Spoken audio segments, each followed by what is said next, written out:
बिस्मिल्लाहिर्रहमानिर्रहीम। Dear students, mathematics 9th class unit number 1 हमने start किया हुआ है।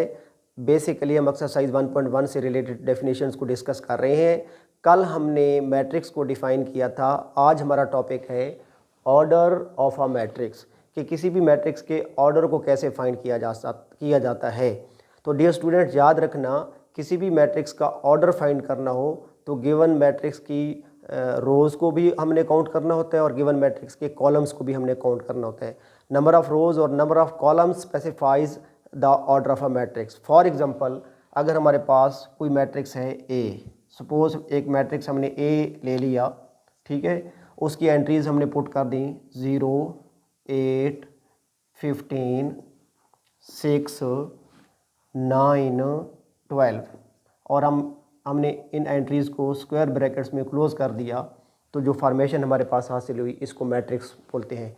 कल हमने डिस्कस किया था कि हॉरिजेंटल अरेंज एंट्रीज़ को रोज़ बोलते हैं, जैसे 0, 8, 15 ये हॉरिजेंटल अरेंज एंट्रीज़ हैं तो ये रो कहलाती हैं। जैसे 6, 9, 12 ये हॉरिजेंटल अरेंज एंट्रीज़ हैं तो ये भी रोज़ कहलाती हैं। और ये जो 0 और 6 है ये वर्टिकल अरेंज एंट्रीज़ हैं तो ये कॉलम कहलाती हैं। जैसे 8 और 9 वर्टिकली अरेंज एंट्रीज़ हैं तो ये कॉलम कहलाती हैं। जैसे 12 और 15 वर्टिकल अरेंज एंट्रीज़ हैं तो ये कॉलम कहलाती हैं।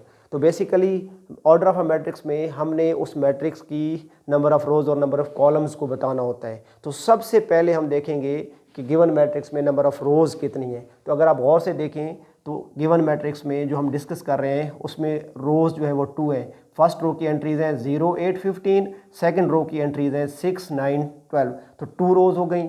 और फिर हमने कॉलम्स को काउंट करना है, तो फर्स्ट कॉलम की एंट्रीज़ हैं 0, 6, सेकंड कॉलम की एंट्रीज़ हैं 8, 9, थर्ड कॉलम की एंट्रीज़ हैं 15, 12। तो इस मैट्रिक्स में 3 कॉलम्स हैं।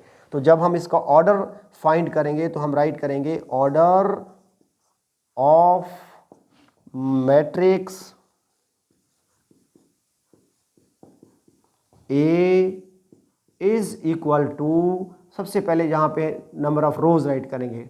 रोज चूंकि 2 थी इस मैट्रिक्स की तो हम यहाँ पहले 2 लिखेंगे, 2 डैश फिर बाय फिर डैश फिर नंबर ऑफ कॉलम्स राइट करेंगे 3। यानी किसी भी मैट्रिक्स का अगर हमने ऑर्डर फाइंड करना हो तो बेसिकली हम उस मैट्रिक्स की नंबर ऑफ रोज और कॉलम्स को काउंट करके राइट कर रहे होते हैं। और ये याद रखिएगा कि सबसे पहले आपने ऑर्डर राइट करते वक्त नंबर ऑफ रोज को राइट करना है, फिर आपने नंबर ऑफ कॉलम्स को राइट करना है। In a matrix, number of rows and columns specifies its order.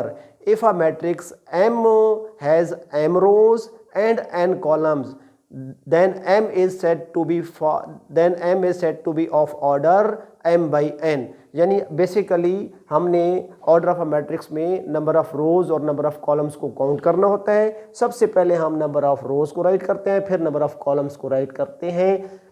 Dear students, आज का हमारा टॉपिक कंप्लीट हो गया। दुआओं में याद रखिएगा। खुदा हाफिज़।